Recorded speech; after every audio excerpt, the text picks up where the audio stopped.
이제 뭐를 설명드릴 거냐면 이제 용도 지역 다음에 이제 추가적으로 정하는 명칭 용도 지구. 자, 용도 구역을 가볍게 한번 좀 보셔야 되는데요. 일단 용도 지역은 그거는 꼭 기억을 하셔야 됩니다. 21종류가 용도 지역이 크게 도간 농자 이렇게 돼 있고, 이걸 이제 세분 명칭까지 다 나눠 보면 이 주거 지역에 6개, 상업 4개, 공업 3개 이렇게 해서 이쪽에 16개, 이게 보호생 개, 이거 계획관리 지역이죠. 농림자연은 세분이 안 돼요. 그 예전에 이것도 시험 문제였잖아요. 이 도시관리 농림자연 중 세분할 수 있는 용도 지역은 해가지고 그때 답이 이제 틀린 거였는데 도시지역과 자연환경보전지역 안에서 세분할 수 있다. 안 되죠. 도시지역하고 관리지역에서 세분해야죠. 여기 좀 세분되는 작업은 여기서 했잖아요. 농림자연은 세분이 되지 않기 때문에 그냥 한 개씩으로 이름을 붙이시면 되겠습니다. 그러면 이제 용도 지역 다음에 이제 보세요. 여기 지금 1번 도시관리 보세요. 도시관리 계획을 1번을 결정하면 용도 지역만 들어가는 게 아니죠. 예. 필요하면 용도 지구라는 거를 정할 수도 있다는 거예요. 용도 지구. 그 지난번에 그 홍은동 그 땅 제가 확인서 드렸죠.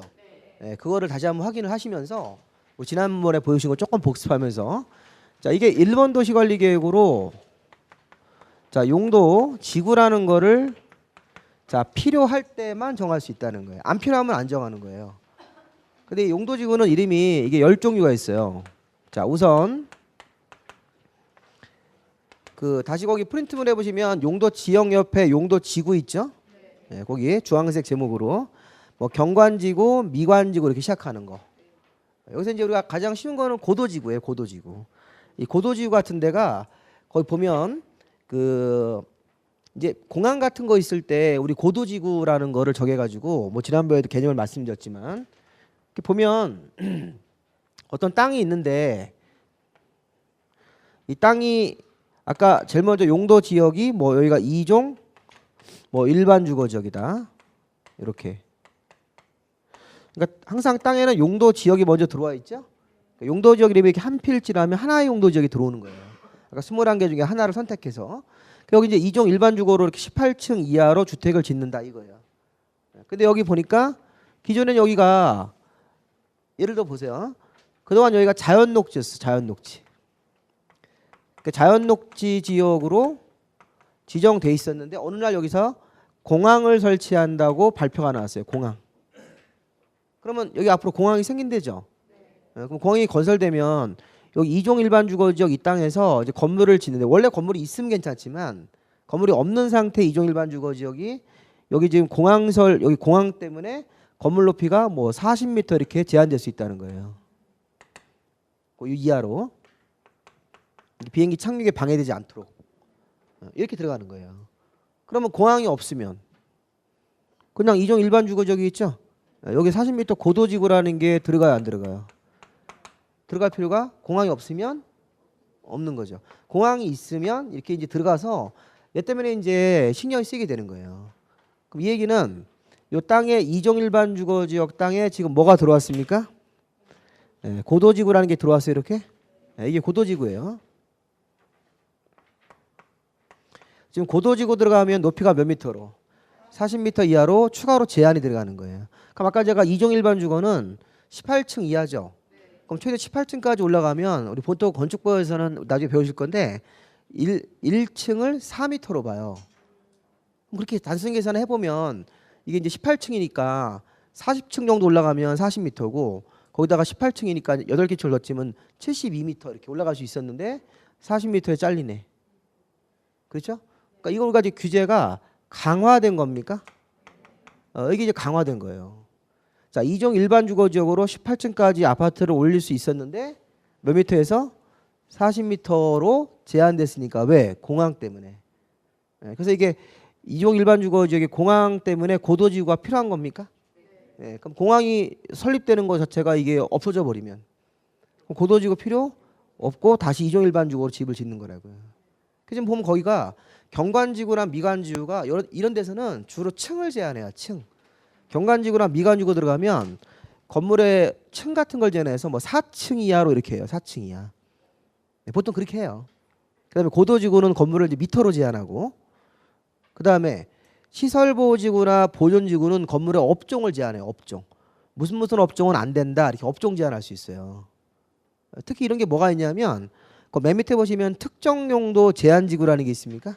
예, 특정 용도 제한지구 하나 그냥 쓰세요. 거기다가 청소년 유해시설. 특정 용도가 청소년 유해시설이에요. 용도지구 중에 제일 마지막 게 특정 용도 제한지구. 그러면 청소년 유해시설이 들어오면 안 된다. 이게 학교 주변이라든가.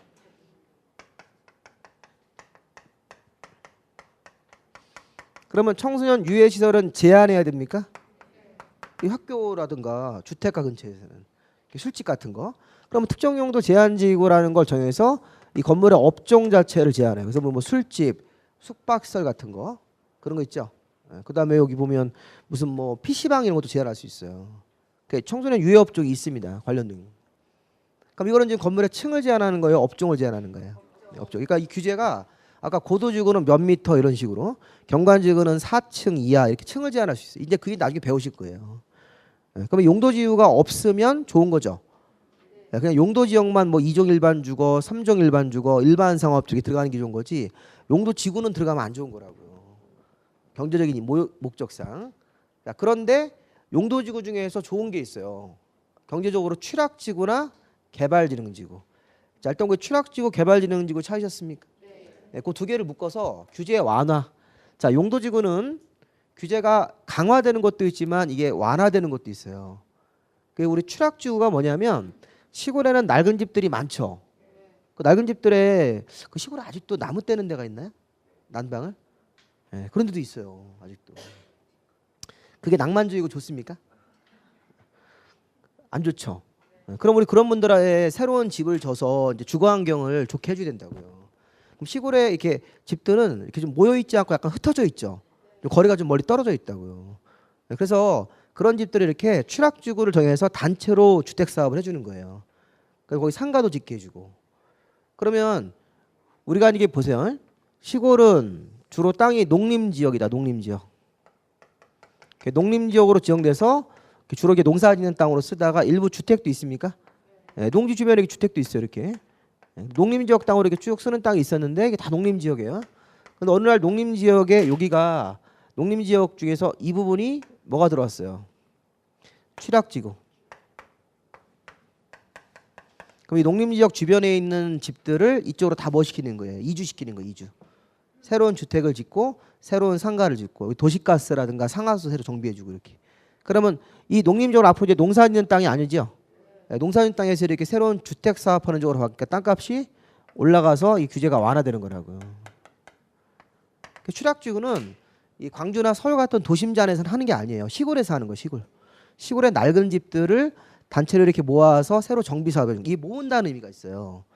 시골에 있는 여러 군데 있는 집들을 이렇게 취락지구로 이렇게 모아서 새로운 2층짜리 단독주택 집을 짓고 거기서 이제 새로운 뭐 가스를 가설해주고요. 그동안은 가스 같은 게 이렇게 도시가스 배달 오고 그랬지 않습니까? 이것도 겨울 되면 눈 많이 오면 배달이 안 되고 끊기고 그렇게 하지 않고 이제 우리가 그 실제 도시가스를 놔주는 형태 있죠. 이렇게 그런 거 있죠? 네, 그래서 이제 우리가 그런 걸 보면서 취락지구 같은 게 들어가면 좋은 거. 그다음에 그 개발진흥지구라는 것도 있죠. 네, 그것도 개발을 할 수 있게끔 규제를 풀어주는 거예요. 이거 보십시오. 자, 우리가 땅이 있으면 그냥 생각해 보세요. 자연환경 보전지역이다. 자, 우리 강원도 평창에 자연환경 보전지역 같은 땅이 있었지 않습니까? 자연환경 보전지역에다가 우리 뭐 올림픽 개최한다고 발표가 나오니까 자연환경 보전지역 땅에다 여기다가 개발진흥지구 관광 목적으로 관광지로 개발하기 위해서 개발진흥지구라는 거를 지정했습니까? 이렇게 하면 이거는 이제 자연환경 보전이 아니라 관광지로 개발된다는 거죠. 개발진흥지구. 관광지로 개발된다는 얘기라고요. 땅값이 올라가죠. 이렇게. 우리 지난번에 저기 평창 동계올림픽 개최 확정되니까 막 주민들이 막 만세야 그랬잖아요. 그 왜 만세한 거예요? 여기 이제 땅값 올라간다. 그것 때문에 한 거지. 그 올림픽 한다고 그 사람들한테 뭐 도움이 되겠어요? 그 잠깐 며칠 동안 이렇게 애들 야 스키를 잘 타는구나 그것만 보지. 끝난 다음에 주게. 끝난 다음에 우리 지역이 그동안 이제 굉장히 낙후했는데 한번 발전되지 않겠느냐. 땅값이 올라가고. 그래서 이제 많이 이제 그 사실은 이제 계속 이제 그 뒤에도 이제 활성화가 돼야죠. 그래서 이제 평창 올림픽은 지금 하는 것도 중요하지만 끝난 다음이 더 중요합니다. 끝난 다음에 놀면 그래서 이제 교통 같은 게 잘 연결돼서 우리 서울에 이제 사람들이 놀러 가고 이게 이제 잘 돼서 관광지로 잘 돼야 되겠죠. 그러면 이제 중요한 건 이게 개발지능지구나 취락지구는 규제가 완화가 되는 거예요. 나머지는 다 강화되는 거예요. 강화. 그래서 이제 우리가 이 용도지구는 이제 어떻게 하는 거냐면 느낌은 그런 느낌인데 그 이름을 지금 외우실 필요는 없는데 그냥 이렇게 하는 거예요. 나중에 이제 앞 글자를 모아서 지난번 했나요? 이 그냥 이렇게 한번 써보세요. 여기다가 그 주변에 여백이 좀 많으니까 경미가 우리 뭐 사람 이름처럼 경미가 우리 시험처럼 국가 고시를 보고 자 경미 고시보 이렇게 자 이거 보존지구 시설보호지구 뭐 이런 거죠. 자 외우려고 하지 마시고 자꾸 하다 보면 뭘 보존하자 문화재를 보존하자 보존지구 이런 거 또는 뭐 공항시설 항만 이런 거 보호할 때는 시설보호지구라는 게 들어가는데 자 우리 경관 미관 고도 시설보호지구 보존지구 자 그 다음에 이제 보세요. 우리가 이제 경미가 고시를 보고 저녁 때 술 먹고 취해서 개처럼 됐다 이렇게 하는 거예요. 이거 좀 안 좋아요. 그 다음에 이제 방화 방재 자 매년 산사태나 물난리가 난다 이렇게 그러면 그런 지역들은 방제지구라는 걸 정해서 재방시설을 만들고 그 다음에 건물 지어야 돼요. 그러면 방제지구 들어가면 안전을 담보하기 위해서 돈 많이 들어갑니까? 많이 들어가죠. 방제지구라는 것도 규제를 강화하는 거예요. 강화. 재해를 예방하는 시설을 별도로 만들어야 된다 이렇게 건물 신축하려면 방화지구 우리 화재가 나면 인명피해가 큰 지역이 있다. 그럼 방화지구 같은 거 이렇게 딱 지정해가지고 건물에 이런 내장재나 외장재를 불에 안 타는 데로 쓰여야 된다고요. 그럼 건축비 올라갑니까? 돈 많이 들어가니까 규제 강화되는 거라고요. 근데 아까처럼 청소년 보호하는 거 있어요. 특정 용도 제한이고 그래서 경미, 고시보, 취개, 방방특 그냥 끝에 거냐 하세요. 방방특 이렇게 하셔가지고 방제, 방화, 특정 용도 제한지구, 경미, 고시보, 취개, 방방특 계속 기분 나빠지고 있죠. 용도 지역도 어려운데 지구도 그냥 한번 이렇게 보시면서 10종류. 자, 용도 지역은 몇 종류? 21종류 이렇게. 용도 지역은 21종류라고 하셔야 돼요. 일단 크게는 도간 농자인데 그걸 더 세분을 하는 게 결론이니까 아예 21종류라고 기억을 하셔야 된다고요. 그다음에 이제 그럼 이제 일본 도시관리계의 결정이 다 끝났어요. 용도 지역이나 필요하면 용도 지구를 정한다. 이렇게. 자, 용도 지역은 용도 지구는 필요할 때만 한다고 해서 이걸 임의적이라고 하는데 용도 지역 정하는 건 의무인가요? 네, 우리나라 땅은 항상 용도 지역 한 가지는 꼭 들어가셔야 돼요. 그래서 우리가 사실은 저거 우리 북한하고 통일되면 북한 땅도 우리나라가 용도 지역 해주셔야 돼요. 네, 북한이 원래 용도가 있겠죠 거기도. 네, 근데 우리 북한 땅을 우리가 이렇게 주도적으로 통일하면 이게 당연히 우리나라 땅 용도 지역 하시고 거기 가서 이제 부동산 하셔야 된다고요. 평양 가서 네, 평양 가서 용도 지역 거기 용도 지역 있을 거 아니에요. 평양도 상가가 있으면 상업 지역이고 공장 같은 게 있으면 공업 지역일 때 다 그렇게 돼 있겠죠. 근데 우리나라는 이제 좀 다르겠죠. 우리나라 거는 일본 거는 거의 비슷해요.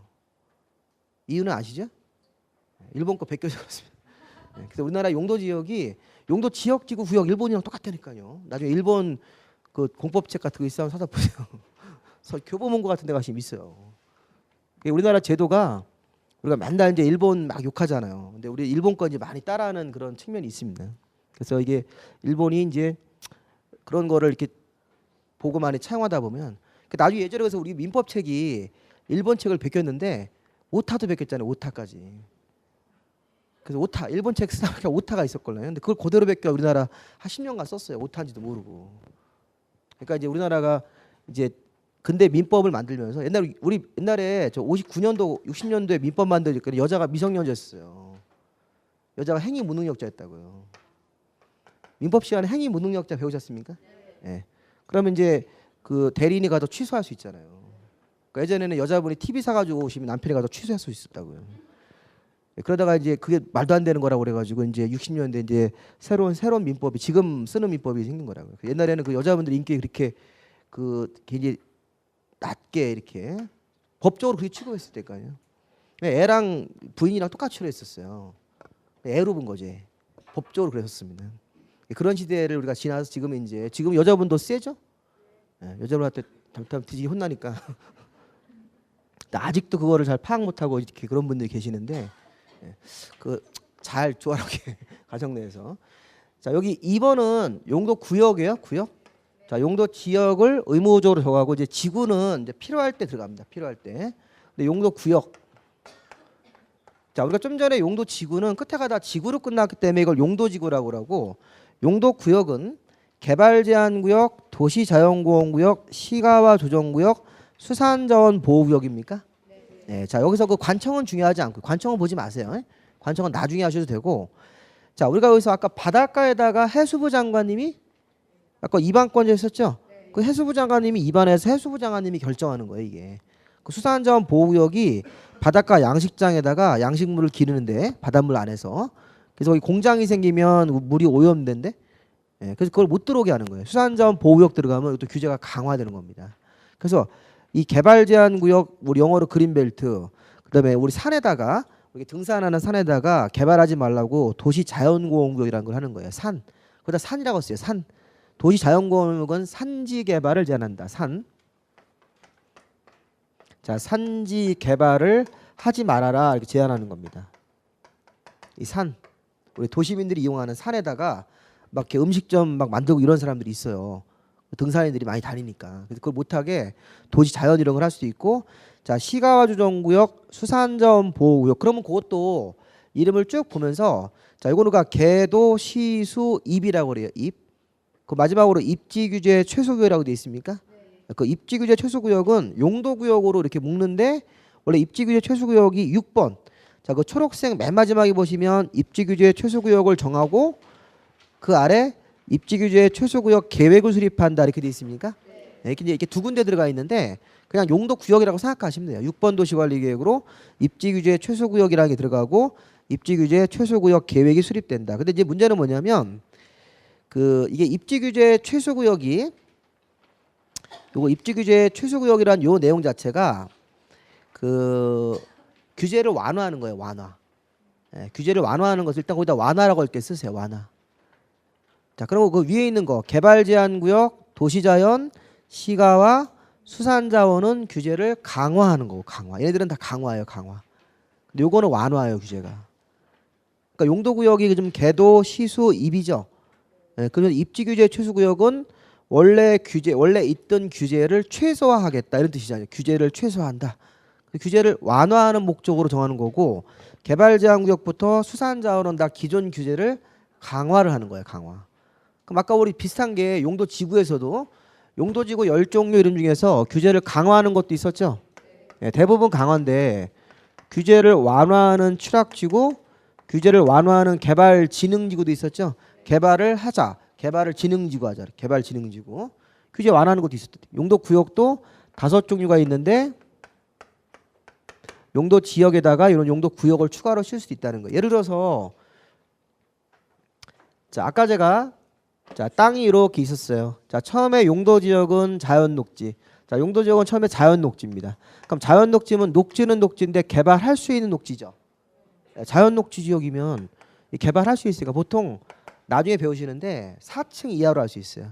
4층 이하로 건물 같은 거 질 수 있다고요. 자연녹지 안에서.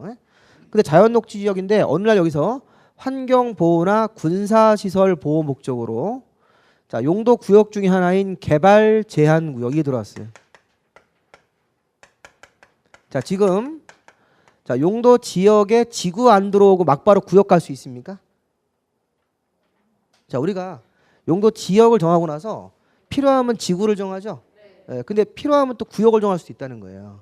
용도 지구 안 하고 막바로 지역에다가 용도 구역을 정할 수도 있다는 거예요. 필요하면. 그럼 이거 보세요. 개발 제한 구역은 용도 구역이죠. 이거는 개발 행위를 모두 금지해요. 모두 금지시키는 거예요. 건물에 대한 공사 모두 금지, 땅에 대한 공사 모두 금지예요. 그냥 현 상태를 그대로 두라는 거예요. 그럼 이게 아주 규제가 센 거죠. 네, 보다 강력한 규제. 용도 지구는 아까 뭐 4층 이하로 져라, 40m 이하 뭐 이랬었잖아요. 네, 근데 이번에는 아예 개발을 못하게 하는 거예요.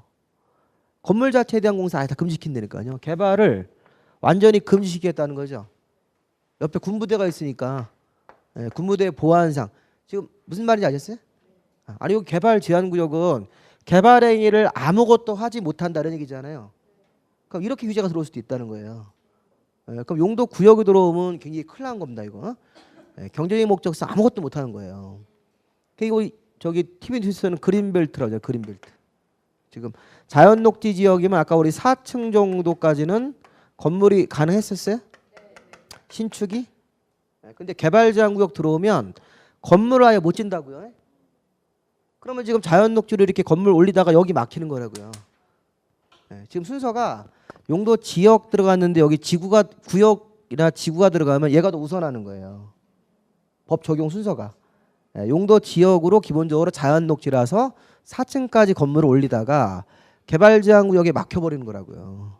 그럼 개발 제한 구역이 해제가 되면 다시 4층 건물 지을 수 있는 권리가 회복되는 거고, 그렇게 규제를 해석하는 거라고요.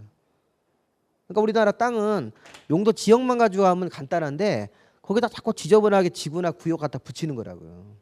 그래서 그런 게 있으면 이제 용도 지구나 구역이 들어와 있으면 걔를 먼저 해석하시는 거예요. 보통은 용도 지역에다가 용도 지구를 정하든지 아니면 용도 지구를 안 정하고 용도 구역으로 들어갈 수도 있어요.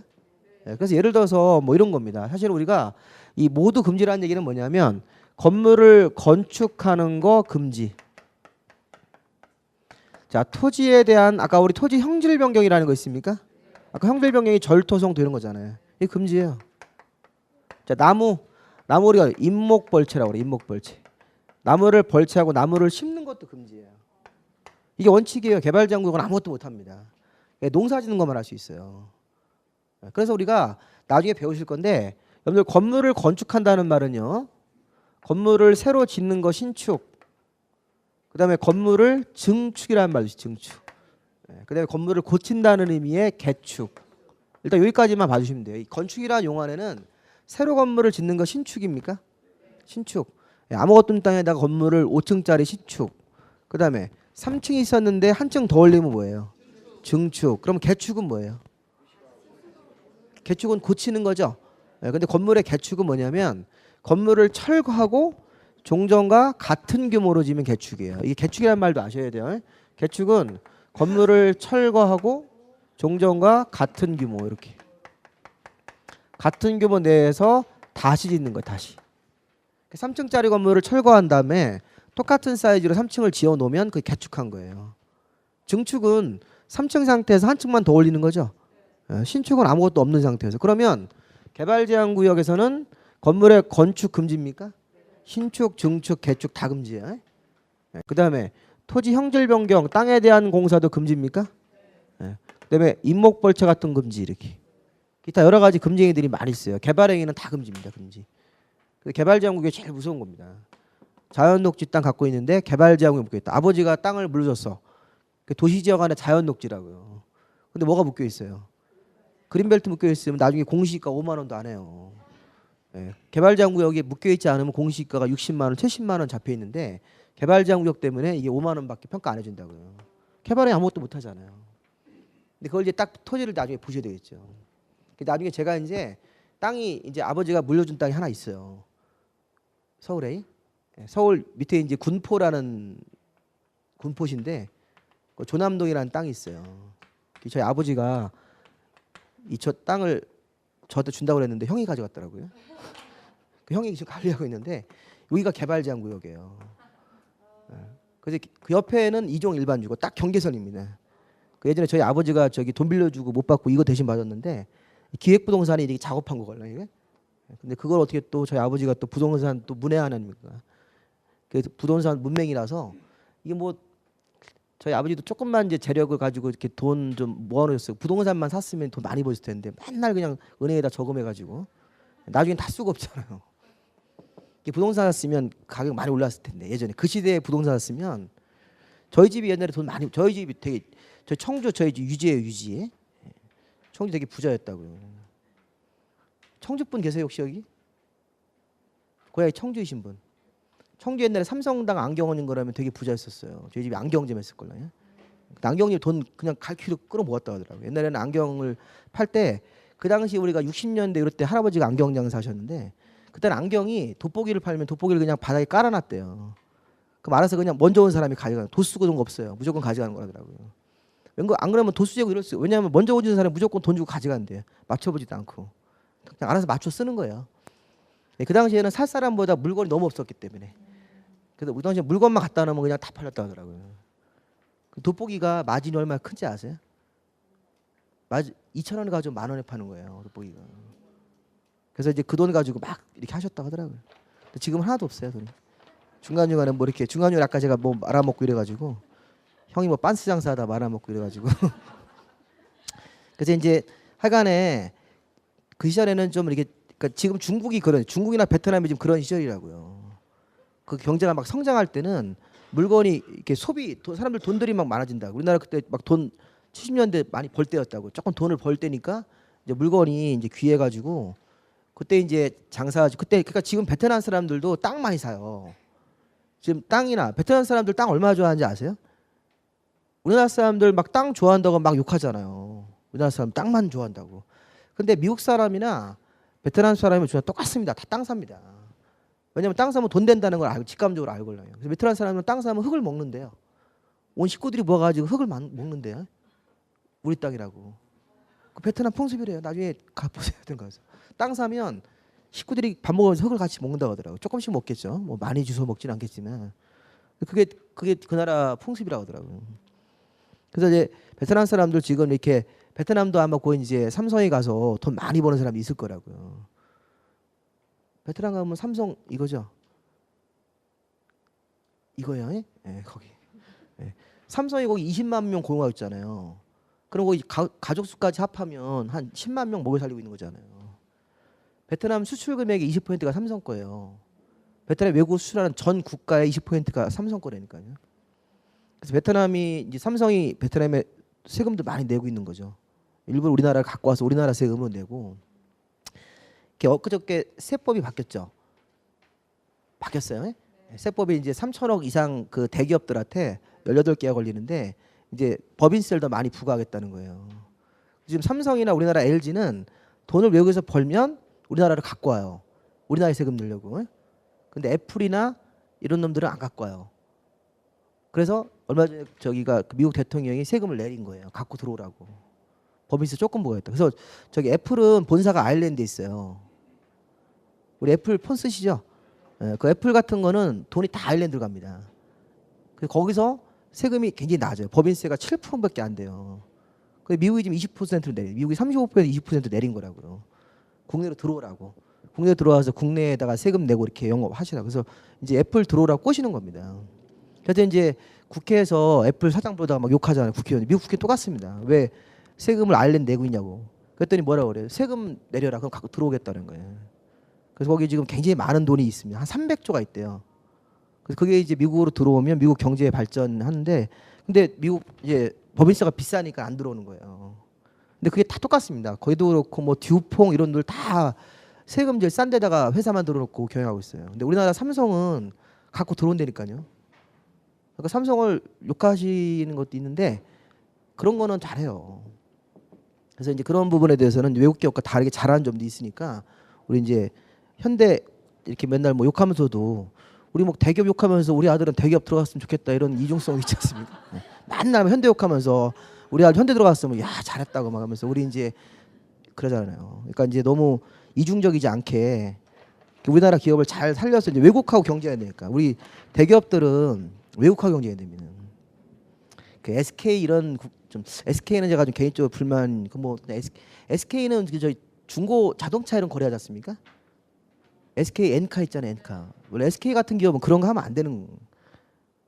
SK가 그 중고차 거래 이런 거 하고 그러면 SK가 더 나가서 이제 뭐 외국의 통신 사업 이런 거 좀 해야 되는데 맨날 국내에서 머물고 국내에서 이렇게 중소기업들이 하는 그런 그 앱만 들어가 이거 하고 있잖아요, SK 대기업이. 그런 거는 좀 대기업이 좀 하지 말아야 될 건데 그런 거를 좀 하고 있어요. 그래서 이제 그런 건 좀 그렇고. 그래서 뭐 어쨌든 뭐 기업은 뭐 잘한 것도 있고 못하는 것도 있는데 좀 우리가 좀 보는 시각을 좀 달리해서 자 우리 좀 전에 용도구역 아까 개발제한구역 들어가면 규제가 강화되죠. 네, 그다음에 그 도시 자연도 이 산에서 개발 못하게 하고 뭐 이런 거고요. 그 시가와 조정구역을 한번 좀 봐야 되는데요. 이게 시가와 조정구역이 얼마 전에 풀렸어요. 자 우리 시가와 조정구역이 우리나라에 딱 한 군데가 있었는데 어디였냐면 자 시가와는요. 자 일단 거기다 이렇게 쓰세요. 시가와는 신축을 금지시키는 거예요. 금지. 자, 아까 제가 개발 제한 구역은 건축 금지죠. 그럼 개발 제한 구역은 신축, 증축, 개축 다 금지해 다. 그런데 시가와는 신축만 금지시키고 증축이나 개축은 허용을 하는 거예요. 아까 개발 제한 구역하고 똑같이 규제는 강화하는 건데 개발 제한 구역이 더 강합니다. 개발 제한 구역은 신축, 증축, 개축, 재축 이런 게 다 금지예요. 원칙적으로 다 금지시키는데 시가와 쪽에서는 개인적으로 내가 주택을 신축한다. 돼야 안 돼요? 안 되는 거야. 내가 개인적으로 상가를 신축하는 거 안 된다고요. 그 시가화 하지 말라고. 시가화를 하지 마라 이런 거기 때문에. 그러면 기존 주택을 증축은 될까요? 이런 건 되는 거예요. 개축은 할 수 있게 규제를 풀어주는 곳이라고요. 그래서 시가조정구역 우리나라 어디였냐면 영종도. 저 인천에 영종도 있죠? 공항. 영종도의 3분의 2가 공항입니다. 이쪽은 이미 아파트로 개발돼 있고 여기가 시가화입니다. 근데 시가화가 이게 올해 9월 달에 이게 풀렸어요. 시가조정구역이 이제 우리 해제가 돼가지고 이제 여기도 이 공항 확장한다는 얘기로 이렇게 시가 쪽이 이제 풀렸으니까 시가조정구역으로 이제 시가화하지 못한다 이렇게 했는데 앞으로 이 공항 부지를 확장한다는 지금 현재 예상으로 이게 풀린 것 같더라고요. 추가 연장을 안 했습니다 시가화를. 그래서 우리나라 시가화가 딱 한 개밖에 없습니다 여기. 근데 있었는데 이게 풀렸어요.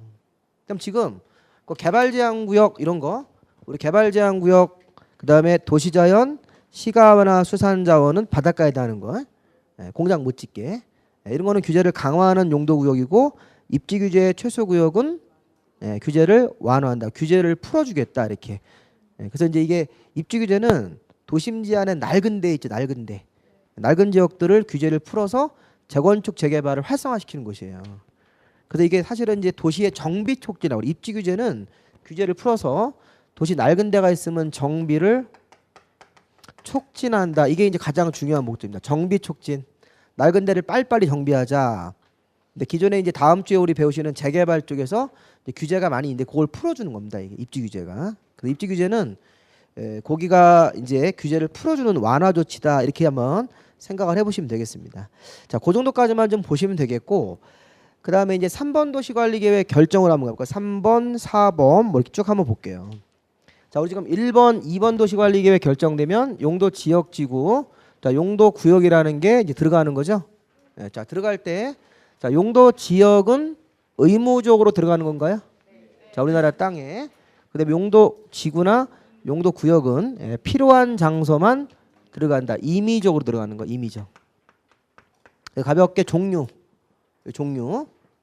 아까 우리 경미, 고시보 이런 것도 있었고, 그다음에 계도, 시수, 입 뭐 이렇게 해서 이건 어쩔 수 없이 그냥 순서를 외우실 수밖에 없습니다. 나중에. 근데 지금 한번 좀 보시고 용도 지역은 이 21종류는 좀 확실하게 하고 가셔야 됩니다.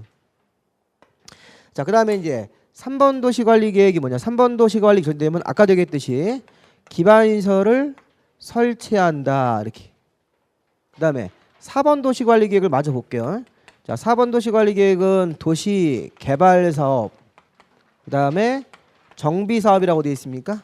이렇게 도시 개발 사업하거나 정비 사업을 한다 이런 얘기를 하는 거예요. 자, 그러면 지금 3번은 자, 기반시설. 자, 옆에 보면 기반시설이 뭐라고 되어 있냐면 도로, 철도, 항만, 공항 이런 것부터 시작해서 7종류가 있죠. 자, 여기가 기출문제에서 자, 올해는 이거 안 나왔는데 그 우리 이전 시험에서 이걸 3번 연속으로 했어요. 요 박스를 어떻게 시험 문제를 했냐면 그 기반시설을 쭉 읽다 보면 자, 거기 5, 6, 7번이 중요해요. 자, 5, 6, 7번에서 특히 6번을 먼저 볼까요? 보건위생시설. 자, 보건위생시설은 사람이 죽었을 때 처리하는 시설들이 있어요. 거기 화장시설 같은 거, 공동묘지, 봉안시설. 봉안시설이라는 게 납골당이에요.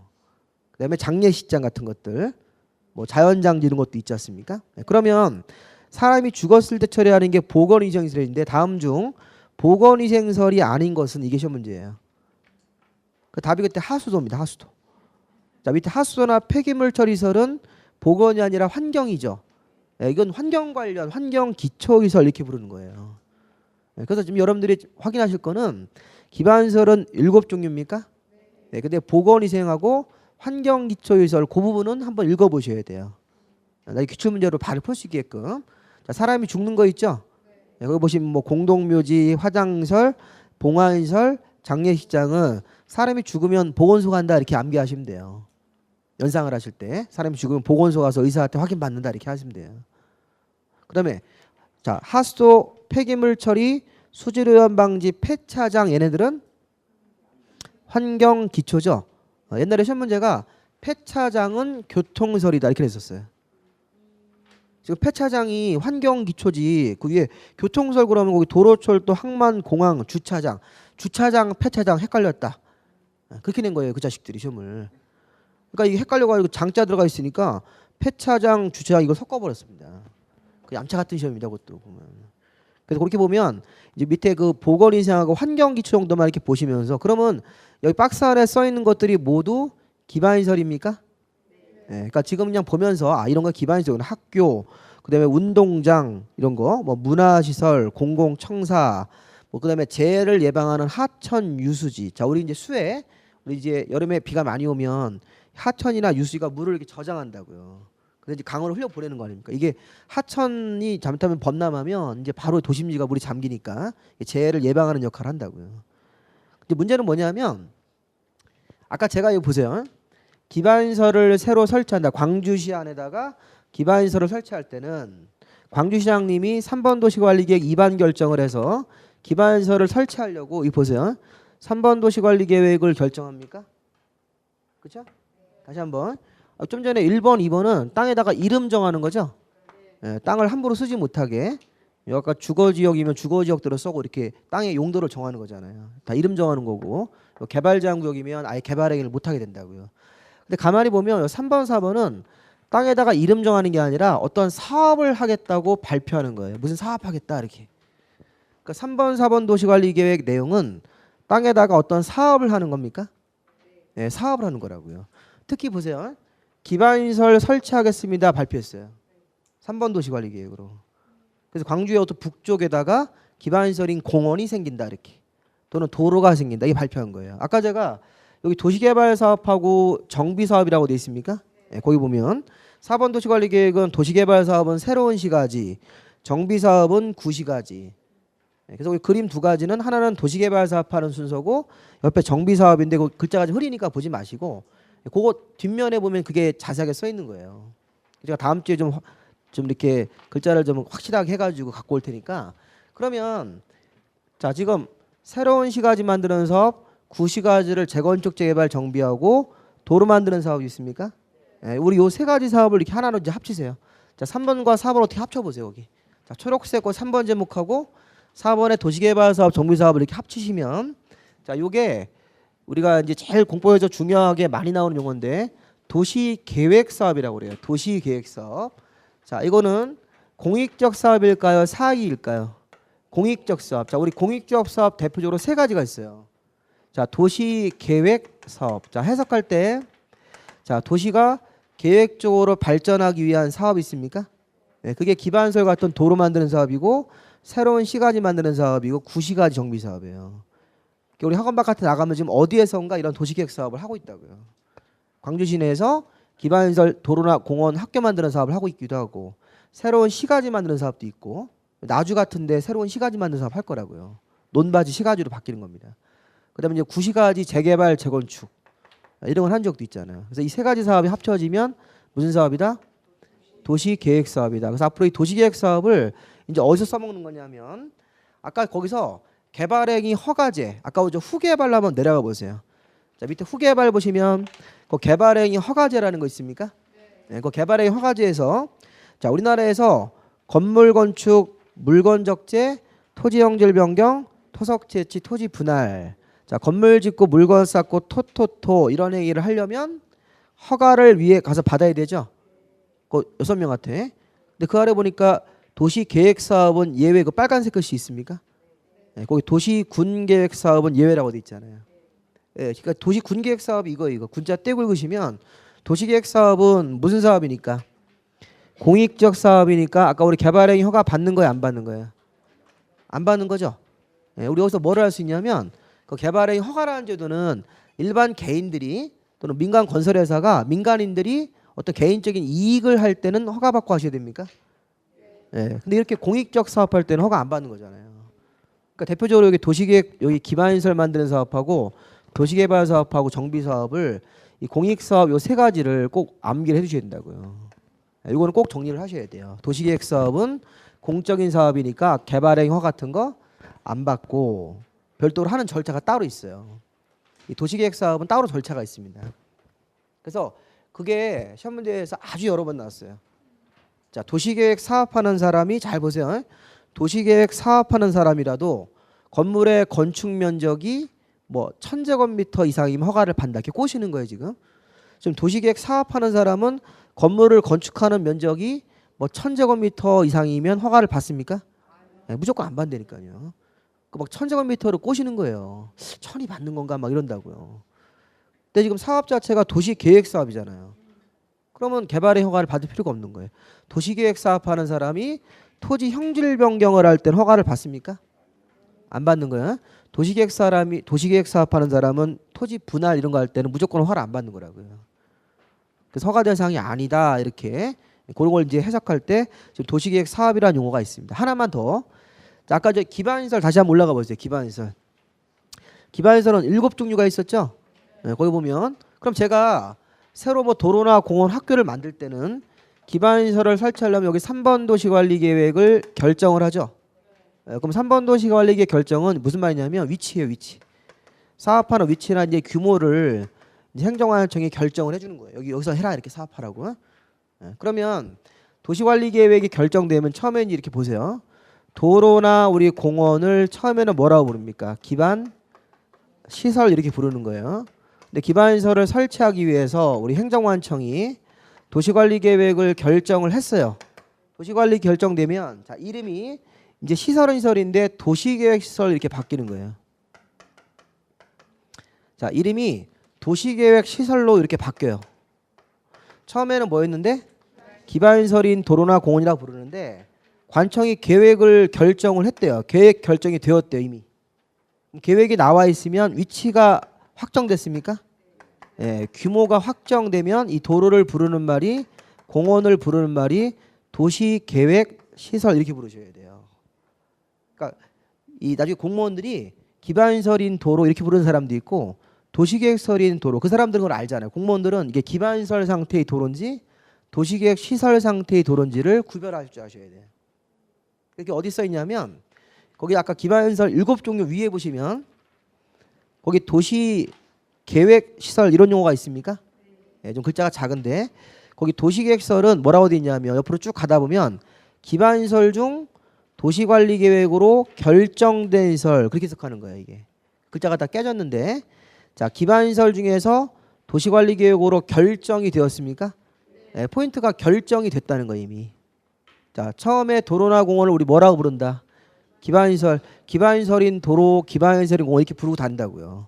그러다가 이 3번 도시관리계획 결정이 나오면 도시관리 결정이 되면 그때부터는 도시계획시설이 되는 거예요. 예, 기반시설인 도로가 아니라 도시계획시설인 도로 이렇게 얘기하는 거라고요. 그래서 나중에 이제 광주시청 가셔서 도시계획시설인 도로 도면 좀 봅시다 이렇게 하는 거예요. 도면 좀 봅시다. 도시계획시설인 도로는 도면이 나와 있습니까? 예, 나와 있다고. 도시관리 결정이 나올 때 도면도 같이 나온다고요. 근데 기반시설인 도로면 도면이 없어요 아직. 그냥 기반시설인 도로 앞으로 만든다는 예정 상태지 이게 도시계획시설로 잡혀 있는 도로다 이거하고 틀린 거예요. 그 제가 지난주에 드린 그 홍은동 땅 있죠. 그 홍은동 9-485가 거기 좀 선이 거져 있잖아요. 이게 지금 3번 도시관리계획 결정이 나온 거라고요. 그래서 제가 지난번에 제 9-485의 땅 일부가 도로로 들어갔죠. 네, 도로 들어간 거잖아요. 거기 지금 홍은동 땅에 땅 모양이 오늘 처음 오신 분 계십니까? 그거 못 받으셨어요, 썰요? 일단 옆 사람과 같이 좀 보시고 이따 제가 챙겨 드릴 테니까 요렇게 자 요런 모양의 땅인데 지금 이쪽에 선 2개 더 거져 있죠 이렇게. 근데 이게 다 도로예요 도로. 그 지목이 대지인데도 도로로 쓰고 있습니다. 근데 도로 폭이 너무 여기 좁아서 여기다 이렇게 도시관리 결정을 좀 이렇게 건 거예요 이렇게. 그렇죠? 그래서 여기가 지금 앞으로 도로로 이렇게 도로가 확장될 거예요. 그걸 제가 이제 확인을 한 거죠. 그렇게 한 거예요. 여기가 보면 9-485인데 제 땅 중에 상당 부분이 이 도시관리계획 결정의 위치가 잡힌 거예요. 그래서 이 땅이 되면 이건 이제 앞으로 뭐가 됩니까? 여기 있는 도로는 도시계획설인 도로예요, 기반시설인 도로예요. 네, 도시계획설인 도로가 되는 거죠. 지금 홍은동 땅은 그 선이 거져 있잖아요. 그래서 이게 앞으로 그냥 도로가 생긴다는 소문만 돌아 그러면 기반시설인 도로 이렇게 하는 거고, 도시관리계획으로 결정이 나오면 도시계획설인 도로다 이렇게 용어를 정확하게 이제 구별하셔야 됩니다. 자, 그러면 이제 앞으로는 기반시설이 요 계획 결정이 되면 도시계획설이 되는 거죠. 네, 도시계획설 이런 용어 좀 알아두시고, 그다음에 요 기반시설 만드는 사업하고 도시개발 사업하고 정비 사업을 합치면 공익적 사업인 도시계획 사업이 되는 거예요. 도시를 계획적으로 발전시키는 사업. 이렇게. 자, 우리 조금 쉬었다가 이제 조금 더 남았으니까 나머지 부분 간단하게 보시면 돼요. 이렇게 하시면 국토계획부 한번 용어를 정리한 겁니다.